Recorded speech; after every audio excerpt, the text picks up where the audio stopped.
Outsourcing বৈষম্য। শ্রমিকদের বেতনের কত অংশ কোম্পানি নিয়ে যায় সেই জিনিস সহ বিস্তারিত তথ্য আজকে জানাবো। শ্রমিকদের বঞ্চনা বা ঠকানোর একটা সম্ভাব্য হিসাব করে দেখা যাক। কোন প্রতিষ্ঠান 60 জন গার্ড সরবরাহ করার জন্য কোম্পানির সঙ্গে চুক্তি করলো। 19,100 হিসেবে চুক্তি করে 1 বছরের জন্য টাকা দিতে হবে। টাকার পরিমাণ তাহলে বছরে দাঁড়ায় 1,37,59,200 টাকা।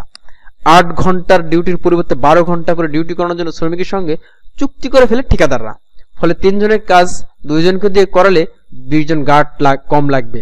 এই 20 জনের মজুরি বাবদ কোম্পানির লাভ হয় 45,86,400 টাকা প্রথমেই লাভ। এরপর প্রতি শ্রমিককে বেতন দেওয়া হয় 14,000 টাকা করে। প্রতি শ্রমিককে বাবদ 5,000 টাকা কম দেওয়ার ফলে 40 জন শ্রমিক থেকে বছরে কোম্পানির লাভ হয় 24 লাখ টাকা। তাহলে কি দাঁড়ায়? এই বেতনের বড় অংশ চলে যাচ্ছে কোম্পানি এবং নিয়োগদাতার পকেটে। 1,37,00,000 টাকার বিল থেকে কোম্পানি নিয়ে যায় 59,86,000 টাকা, আর শ্রমিকটা পায় 67,72,000 টাকা। এটা একটা সাধারণ হিসাব, বাস্তবের সঙ্গে যে কেউ মিলাই দেখতে পারে।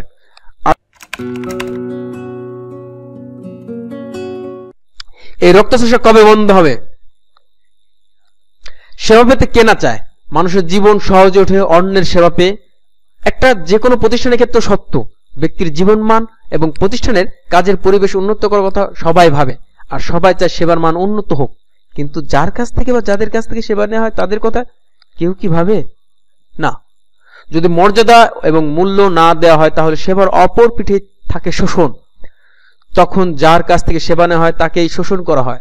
ফলে সেবা পেয়ে তৃপ্তির বিপরীতে সেবা প্রদানকারীর মধ্যে তৈরি হয় বঞ্চনার বোধ আর অসম্ভবভাবে পরিণত বিক্ষোভ এবং কাজের পরিবেশ ও মানের অবনতি। এরকম এক পরিস্থিতি তৈরি হচ্ছে বাংলাদেশের সরকারি, আধা সরকারি, স্বায়ত্তশাসিত প্রতিষ্ঠান এমনকি বেসরকারি প্রতিষ্ঠানের অভ্যন্তরে। আউটসোর্সিং নামে এক পদ্ধতির আড়ালে চলছে শ্রম শোষণ আর বঞ্চনা। আইনের নামে মানবিক অধিকার হরণের এক নিষ্ঠুর প্রক্রিয়া।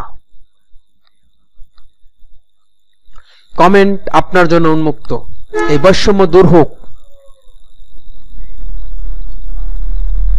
কোন প্রতিষ্ঠান কর্মচারী সেই প্রতিষ্ঠানের প্রাণ। তাদের শ্রমে প্রতিষ্ঠানের উন্নতি বা অগ্রগতি সূচিত হয়। তার জীবন মরণ নির্ভর করে যে কোনো প্রতিষ্ঠানের সেবার উপর। সেটি হাসপাতাল বা দেশের সব কাজের পরিকল্পনার কেন্দ্র সচিবালয় যাই হোক না কেন, সবকিছুই সত্য। কিন্তু গ্যাস, বিদ্যুৎ, পানি সরবরাহের মতো জরুরি সেবা খাত, টেলিকমিউনিকেশন, নির্বাচন কমিশন সহ 66টি মন্ত্রণালয়, দপ্তর, অধিদপ্তরে দীর্ঘদিন ধরে স্থায়ী পদগুলোতে স্থায়ী শ্রমিক কর্মচারী নিয়োগ করা হচ্ছে না।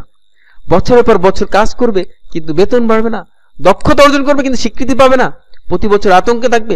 এই বুঝি চাকরিটা চলে যায়। প্রতিষ্ঠান স্থায়ী, কাজটাও প্রয়োজনীয়, কিন্তু চাকরিটা স্থায়ী নয়। এরকম কাজে নিয়োজিত প্রায় 6 লাখ কর্মচারী আছে বাংলাদেশে। শুধু সস্তায় শ্রমিক পাওয়ার জন্য অনৈতিক পদ্ধতি দেশে ভবিষ্যৎ এক বিপজ্জনক পরিস্থিতির জন্ম দিতে পারে।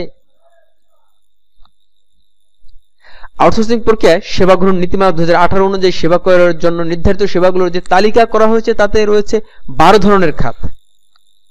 মানুষ বেঁচে থাকে আশায়, কিন্তু আউটসোর্সিং কর্মীদের জীবন থেকে কেড়ে নেওয়া হয় আশা। সেখানে ভর করেছে অনিশ্চয়তা, কিন্তু অনিশ্চয়তার এই কাজে নিশ্চিত মুনাফা বা সত্য কথা বললে নিশ্চিত লুটপাটের ব্যবস্থা করে দেওয়া হয়েছে একদল ঠিকাদারকে। ঠিকাদার পণ্য সরবরাহ না করে নানা ধরনের কাজ করে তাদের প্রতিষ্ঠান দ্বারা। এটা জানা সবার। অতীতের অপমানের কথা ভুলে যেতে চাই সবাই, যে কারণে ইউরোপ, আমেরিকা ভুলে যেতে চাই কিভাবে তারা দাস সরবরাহ করত।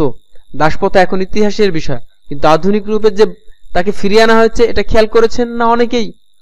আউটসোর্সিং ঠিকাদাররা অনেকটা আধুনিক দাস সরবরাহকারী, আর শ্রমিকদের জীবনকে ঠেলা দেওয়া হয়েছে দাসের কাতারে।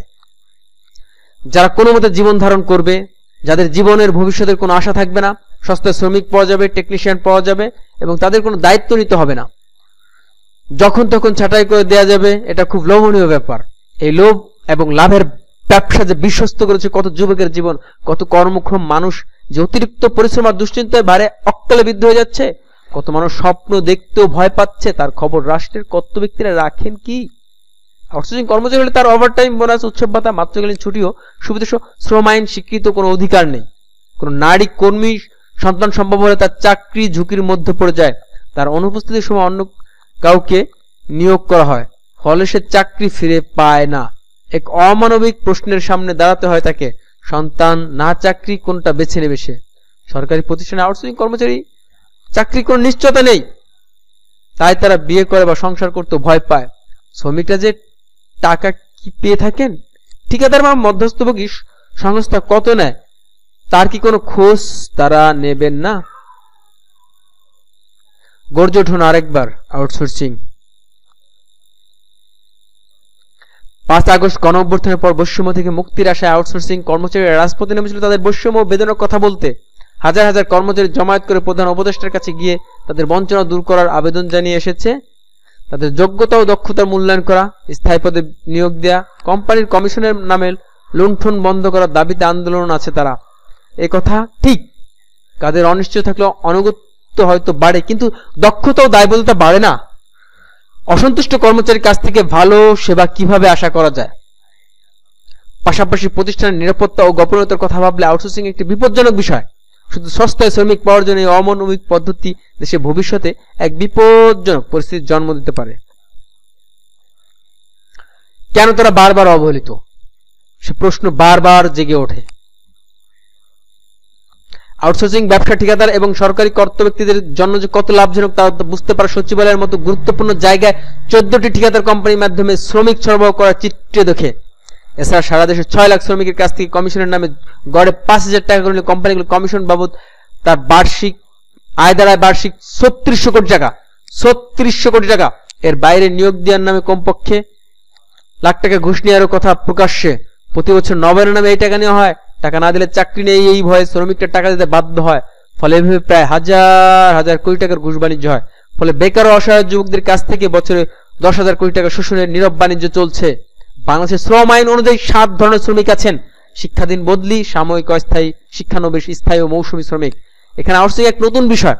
2013 সালে সংশোধিত শ্রম আইনে বলা হয়েছে এই আইন প্রবর্তন হওয়ার 6 মাসের মধ্যে ঠিকাদার সংস্থায় নিবন্ধন করতে হবে। কিন্তু বছরের পর বছর নিবন্ধনহীন ঠিকাদার কোম্পানি শ্রমিক সরবরাহ করে যাচ্ছে, যা দেখলে কিছু করার সাহস কারণে। গত 15 বছর ক্ষমতাসীন দলের মদতপুষ্ট কর্মকর্তা কোম্পানি মিলে এই শোষণের রাজত্ব চালিয়েছে। আজ সেই শাসক নেই, কিন্তু শোষণের এই পদ্ধতি কি এভাবে চলতে পারে? অন্যদিকে সরকার শ্রমিকদের মেধা অনুযায়ী টাকা ঠিকই দিচ্ছে, কিন্তু আউটসোর্সিং কোম্পানির নামে একদল মধ্যস্থভোগী শ্রমিকদের বঞ্চিত করে দীর্ঘদিন ধরে হাজার কোটি টাকার বাণিজ্য চালিয়ে যাচ্ছে। অবিলম্বে এই ধরনের প্রতারণার হাত থেকে শ্রমিকদের মুক্ত করার দায়িত্ব সরকারের। আউটসোর্সিং চাকরিজীবীরা আরেকবার গর্জে উঠুন আপনি আপনার দাবি আদায়ের লক্ষ্যে। আজ এখানে শেষ করছি, দেখা হচ্ছে আবার কোনো নতুন ভিডিওতে। আপনার কোনো মতামত থাকলে জানাতে পারেন কমেন্টে। গর্জে ওঠো আরেকবার আউটসোর্সিং।